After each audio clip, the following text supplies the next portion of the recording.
Bonjour, je vous présente mon Land Cruiser 120. C'est un véhicule que je vais vous présenter sur deux petits épisodes. Le premier, ce sera plutôt pourquoi j'ai acheté ce véhicule et les évolutions que j'ai faites visibles à l'extérieur. Et ensuite, je vous ferai une autre petite vidéo sur tout l'aménagement que j'ai fait à l'intérieur. Voilà. C'est un véhicule que j'ai acheté en 2015. C'est un véhicule de 2008. C'est Toyota Land Cruiser 120. Alors pourquoi ce véhicule? En fait, il y avait trois prétendants, c'est-à-dire le Nissan Patrol, il y avait lui, et puis il y avait le Mitsubishi Pajero. Et comme c'est un véhicule dont je me sers au quotidien et pour les voyages et pour le raid, bah voilà, il fallait que ce soit un 4 roues motrices permanent, parce que comme j'habite en Savoie, voilà, c'est un véhicule qui est amené à rouler pas mal de temps dans la neige. Et voilà, je voulais pas un véhicule enclenchable. Voilà, le Patrol était déjà éliminé d'entrée. Après, il y avait le Pajero. Alors le Pajero, c'est un véhicule que j'aimais beaucoup parce qu'il a une transmission intégrale qui est particulière. Euh, et puis finalement, je j'ai pas sauté le pas pour la bonne et simple raison que c'est un châssis autoporteur, le Pajero. Et c'est vrai que quand il est sorti, bon, ça a fait un peu trembler le monde du 4x4, puisqu'on est habitué à des châssis échelles sur lesquels on vient poser une caisse. Voilà, c'est ce qui se fait de plus solide. Les pick-up sont comme ça, les gros franchisseurs sont comme ça, etc. Donc voilà, j'ai pas investi dans le Pajero. Voilà. Alors ensuite, ce modèle-là, c'est un 120 c'est le modèle 173 chevaux. C'est un des derniers modèles avec la boîte 6 mécanique. Voilà. Alors celui-là, il est en finition VX. Voilà, c'est une finition que je voulais particulièrement. Le Land Cruiser, il se décline en trois catégories, trois, trois niveaux de luxe, entre guillemets. Euh, il y a le GX, le VX et le VXE. Alors je voulais pas le GX parce que le GX il n'a pas le traction control. Et en fait le traction control c'est quelque chose d'assez incroyable quand vous êtes dans la neige. Voilà, c'est quelque chose qui répartit la puissance il suffit que vous ayez une roue au sol et puis ça répartit la puissance. Donc voilà, ça c'était vraiment quelque chose dont je tenais. Et puis après, de toute façon, quand le traction control il sature, vous passez sur le blocage de différentiel central. Et voilà. Donc pas de GX et pas de VXE non plus. Pourquoi? Parce que le VXE il est équipé d'un toit ouvrant et je voulais pas les risques inhérents au toit ouvrant. Et il y a un autre souci, c'est que pour moi en tout cas, c'est qu'il n'a pas la roue de secours sur la porte arrière. Voilà. Et moi c'était vraiment un souhait que j'avais d'avoir cette roue de secours sur l'arrière. Allez, on va commencer la visite par extérieure par l'arrière. Alors pourquoi je voulais la roue comme ça sur la porte arrière? Eh bien, tout simplement parce que quand la roue elle est comme ça à l'arrière, eh bien, elle n'est pas dessous. Voilà. Et moi dessous, eh bien, ce que j'ai fait c'est que j'ai adapté un réservoir additionnel que vous allez voir ici. Alors en fait l'adaptation elle n'est pas extraordinaire. J'ai pas investi outre mesure dans ce réservoir additionnel parce que en fait il faut savoir que Toyota, quand ils produisent un véhicule comme ça, il va avoir plein de petites spécificités en fonction des pays dans lesquels ils vont le décliner. Et pour vous donner une idée, en fait, en Afrique, le, le modèle africain comme le modèle australien, en fait, ils ont un réservoir additionnel comme celui-ci. Et ce réservoir additionnel, en fait, ce n'est autre que le réservoir du châssis court. Voilà, tout simplement. Donc, euh, Donc voilà, j'ai réussi à trouver ce réservoir chez un casseur dans le 74. Et puis voilà, il a fallu un peu l'adapter. Alors vous voyez les arceaux là, ils sont, euh, ils sont fixés avec des inserts filetés. Voilà, ça n'a pas bougé. C'est un véhicule que j'ai préparé depuis 2015, en gros, ça fait 10 ans qu'il est préparé. Bon, je le fais évoluer, bien sûr, au fur et à mesure. Mais voilà, le réservoir additionnel n'a pas bougé. Ce que vous avez vu tout à l'heure, c'est qui était protégé, c'est la pompe de transfert. Alors en fait, ce qu'il faut savoir, c'est que c'était ma première préparation, ce Land Cruiser. Et j'ai eu l'aide d'un couple, Anita et Bernard, qui ont traversé l'Afrique en long, en large, en travers. Et la dernière fois que je les ai croisés, ils avaient ce même véhicule-là. Et donc j'ai pu, grâce à eux, éviter leurs erreurs. Bon, j'en ai fait aussi à mon tour, hein, parce que j'avais un cahier des charges qui était un peu particulier. Donc voilà, donc lui il m'avait dit tu mets un réservoir additionnel et après tu mets une pompe de transfert. Tu mets pas les deux réservoirs reliés avec une manette qui permet de passer de l'un à l'autre. Et la raison à ça, c'est que en fait les moteurs diesel sont très sensibles à l'air. Donc voilà, j'ai le réservoir additionnel qui se transvase dans le réservoir principal. Alors le réservoir principal sur ce genre de véhicule, il est situé sous le conducteur. Voilà. On peut peut-être le voir. Voilà, il est là. Alors tout brille hein, dessous. Vous allez remarquer que tout brille. Alors pourquoi tout brille?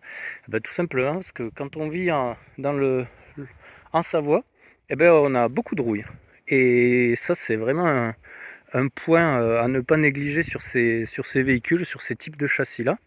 Donc comme vous voyez là, en fait, les passages de rouge, je les ai goudronnés. Comme il a fait très chaud aujourd'hui, ça coule un peu. Mais ça, c'est pas grave. L'important, c'est que ce soit protégé. Ici aussi, le passage, c'est un nid de rouille. Voilà, donc c'est goudronné. Et dessous, en fait, tous les ans ou tous les 2 ans, je spray le dessous. Voilà, avec de l'anti-rouille. Ça va très très bien. Ça résiste au Karcher. Ça fait 2 saisons et puis c'est fini. Voilà. Donc, réservoir additionnel, 83 litres. Réservoir principal, 83 litres. 166 litres. Alors, ça dépend la conso. Hein. Si vous faites de la piste roulante, vous êtes à 9 litres.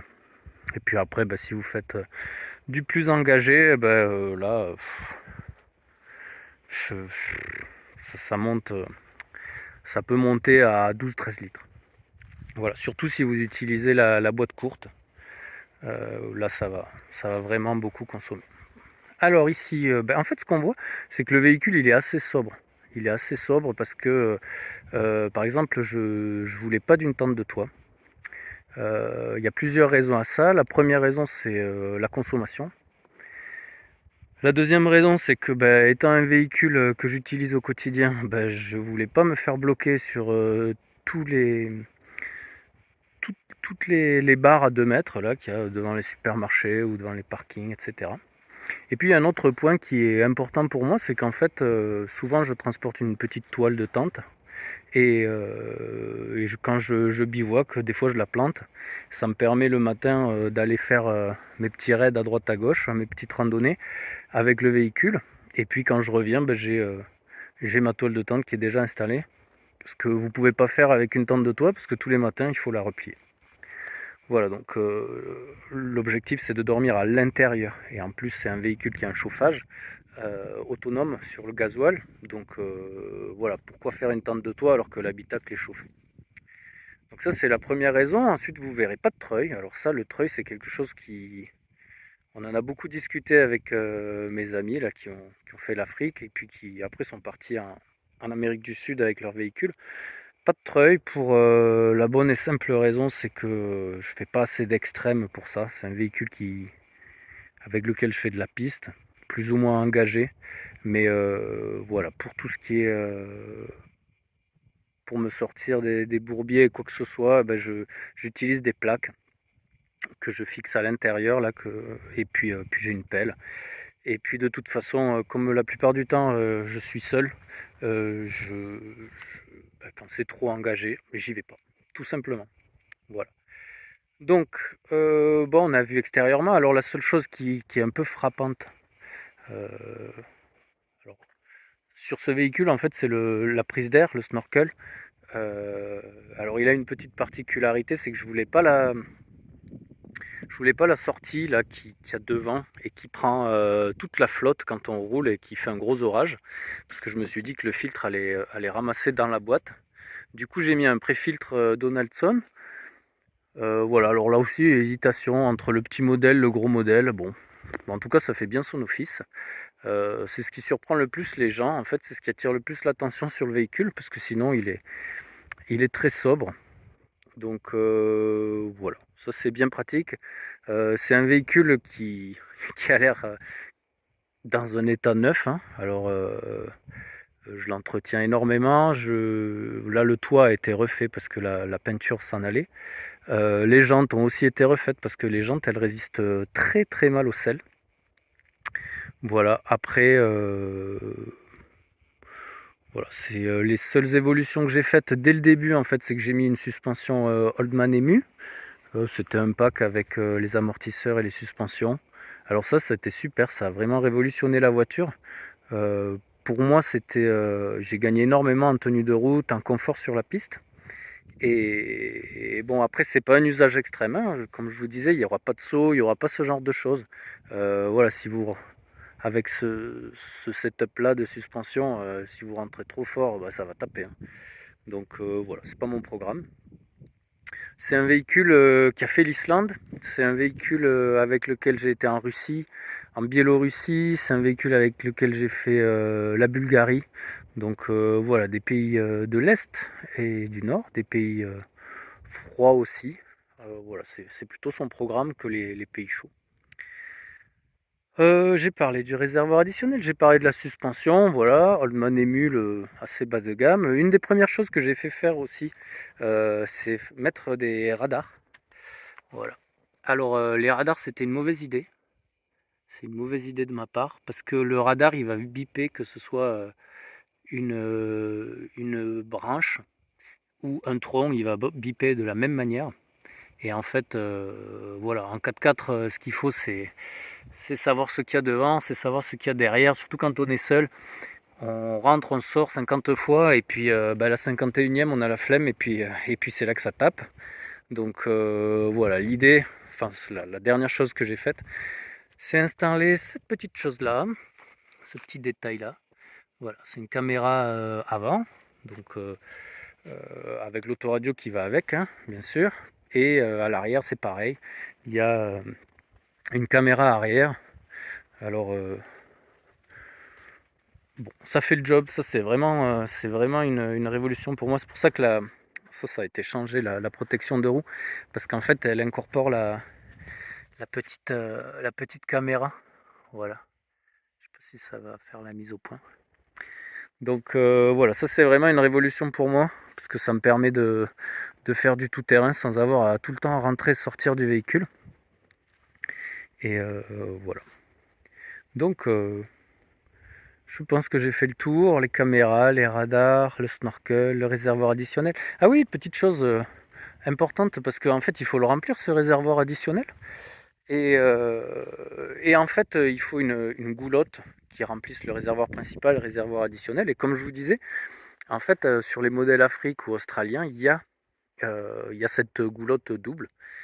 Et donc, en se débrouillant un peu sur Internet, il est possible d'acheter ce genre de produit. À une époque, j'achetais beaucoup en Russie parce qu'ils avaient une grosse banque de pièces pour tous les Toyota dans le monde. Et bon, après, avec les conflits et tout ça, c'était devenu plus compliqué. Et par contre, j'achète aux Émirats. Donc voilà, aux Émirats, avec les frais de port et les taxes à l'arrivée, bah, ça revient toujours moins cher que les pièces en France. Et puis il y a un autre point, c'est que en fait, Toyota en France, ils n'ont pas accès aux, aux pièces australiennes. Voilà. Donc voilà. Après, un petit détail qui a son importance. Voilà, quand vous dormez dans votre véhicule, quand il pleut, pour aérer, etc., bah, c'est toujours bien pratique d'avoir ces petites lames là, ces petits déflecteurs, comme ça vous ouvrez, il y a de l'air qui passe, c'est agréable. Et puis je vous ai pas parlé d'une dernière chose, le Webasto. Alors le Webasto, il est dessous. Est-ce qu'on va le voir? Oui, on le voit, il est là. Vous voyez, ça c'est le pot d'échappement du Webasto. Voilà, lui il est calé dans le, il est calé dans le compartiment moteur, voilà, le plus haut possible, parce que lui aussi il a une prise d'air, il ne faut pas qu'il boive la tasse. Alors pourquoi le Webasto? C'est un thermotop C. C'est pas un Webasto à air comme vous voyez sur les camping-cars. C'est un Webasto à eau. C'est-à-dire qu'en fait, lui il a un plongeur. Ce plongeur il va prélever de l'essence dans le réservoir principal, du gasoil pardon. Ce gasoil il va l'enflammer et en fait lui ce qu'il va faire c'est qu'il va chauffer du liquide de refroidissement. Ce liquide de refroidissement, il a sa propre petite pompe, le thermotop C. Et en fait, il va faire circuler ce liquide de refroidissement chaud dans tout le haut du moteur. Ça fait qu'en fait, vous allez démarrer votre véhicule, il sera chaud. Il fait moins 15 dehors. Vous mettez le Webasto, 30 minutes après, eh ben c'est nickel. Vous pouvez démarrer, votre moteur il est chaud. Vous pouvez mettre le chauffage, dégivrer, etc. Ça marche très bien. Alors, moi, j'ai un système avec un aérotherme à l'intérieur et un petit module de commande. Je vous montrerai ça sur l'autre vidéo. Et en fait, ça me permet de maintenir une température agréable à l'intérieur et en plus de chauffer le moteur. Donc quand je pars au boulot, ben, je mets 30 minutes avant, je fais fonctionner le Webasto. Et quand j'y dors dedans et qu'il fait vraiment froid le matin ben, ou le soir, je mets le Webasto, comme ça j'ai un véhicule qui est chaud. Et, et puis bah, après, bah, c'est toujours agréable de se réveiller avec un véhicule un peu chaud. Voilà, donc ça aussi, c'est des transformations qui sont faites dans certains pays. J'ai pas réussi à, à trouver le système plug and play, hein. C'est un installateur de clim qui m'a fait le montage. Lui, il m'a fait le montage mécanique et avec l'aérotherme dedans. Et puis moi, j'ai fait le petit module, tout ce qui est connexion électrique voilà, pour maintenir une température acceptable à l'intérieur. Voilà, allez, la suite au prochain épisode. Bonne journée!